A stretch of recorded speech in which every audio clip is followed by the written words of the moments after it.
by the sea, by the sea, by the beautiful sea, you and me, you and me. Hi everybody, I'm on the last day of my first cruise and I'm very sad to go because I made some really good friends. And I'd like to introduce you to one of them because he's written like 28 books. 28 books. And I've written one but haven't gotten a publisher. And I would like to ask him a very good question. First, I want to tell you a quote from Dennis Prager.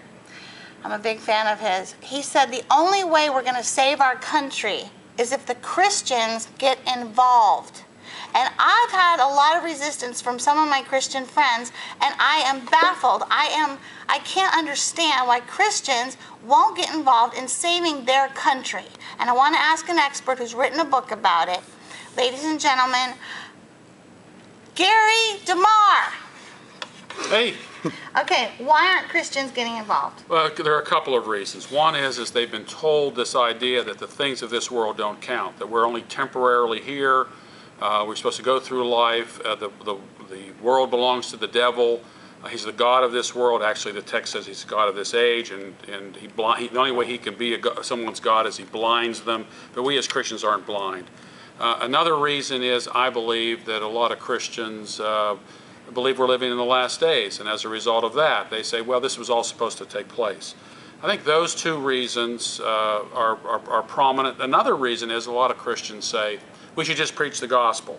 Now, I'm all for preaching the gospel because I don't think we're going to be able to change things unless we have people who have changed hearts. But the question is, what do you do with somebody after he becomes a Christian? You just don't leave them to sit there. Well, you bring a baby into the world, you nurture and make that baby mature. And you mix all of that together and you get a serum that I think that puts a lot of Christians to sleep. You also brought up a very important fact that a whole generation of Christians, including my parents, read a book called The Late Great Planet Earth in the 70s. And that book said, that book influenced the attitude of our whole country, I believe, and you brought that up, and explain that. Well, the book came out in 1970. It pretty much predicted, in fact, on the original edition, the hardback copy of the book, I think it's pages 52 or 54, Hal Lindsey said that Israel becoming a nation again in 1948 was significant. Then he went to Matthew chapter 24, verse 34, where it says, this generation will not pass away until all these things take place. He says the generation was 40 years. You add 40 to 1948, you get 1988. A lot of people were looking to 1988 as near the end, and that affected people. And that book sold close to 30 million copies, and so you can imagine the impact it had on a whole generation of Christians. 30 million Christians in our country said, hey, Jesus is coming back, so we don't have to get involved in politics, and because we're going to be gone to heaven soon. And I think that's one of the big factors. There was one, eschatology. You pointed out today that a person's viewpoint of the future affects everything in their life. What you think is actually going to happen in the future, eschatology, affects all of your decisions and behavior. Could you? Well, yeah, and every ideology, you go to communism, Nazism, liberalism, or humanism, and you will find that they all have an eschatology, they all have a view of the future. Communism and Nazism were very optimistic. Islam today has a very vibrant eschatology. They really believe that they're going to take over the world, and they're working to that end. Christians used to have that view. That's why you'll find in the beginning of our nation, you had Christians came over here, they believed in the future, they believed that the kingdom of God was a reality in the here and now, that their efforts were merely, they used the phrase, stepping stones to something much greater. They built schools, Harvard and Yale, and what is today Princeton and Dartmouth and Columbia University. All of their worldview gave us this great nation, but in the last 150 years or so, we have squandered that legacy. The Christians dropped the ball. Harvard and Yale are no longer Christian as they started out, and we need the Christians back in fight. If the Christians' eschatological views would change, and they would go, hey, maybe Jesus isn't coming back for another 1,000 years. Let's get busy and try to fix things. It would make a big difference.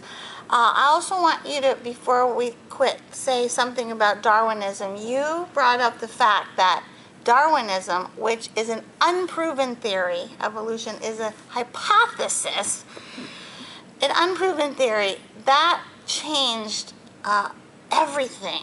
And I think the devil used it to, if you believe that you came from a monkey and that you don't have a soul that is has to answer to a God, it changes everything. Could you? Well, again, back in the 19th century, Darwinism came on. The Origin of the Species was published in 1859, and most people, they saw it somewhat compatible with Christianity. They could say, I can still be a Christian and believe in this.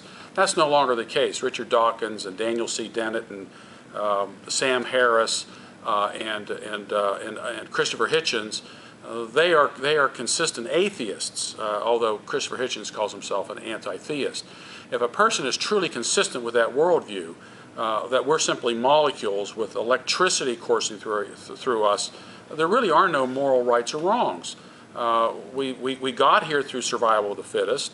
Who's to say that it would be wrong to kill somebody today to get ahead with our species? It certainly got us here in the past. There was a book written a couple of years ago called The Natural History of Rape, and saying that somewhere in the evolutionary past we got here through rape. So why was rape wrong back then to bring us to this point in an evolutionary way, but now it's wrong?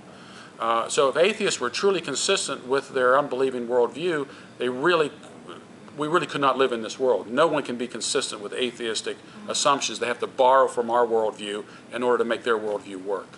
So in conclusion, I would like to encourage my fellow Christians to get busy. You know, the signs of the end times, the earthquakes, the wars, rumors of wars, famines, that has existed for a long, long time, and it might for another long time. And if you care about your children living in a free country where they will not be persecuted for worshiping God, the God of the Bible, then I think you better get involved. Thank you. Thank you. Thank you. And what's your books? You go to AmericanVision.com, and the book is Myths, Lies, and Half-Truths, which deal with a whole host of issues related to excuses Christians use for not being involved. And the book on eschatology is called Last Days Madness. And what about the book God and Government? God and Government will be out in a couple of months. By the sea, by the sea, by the beautiful sea,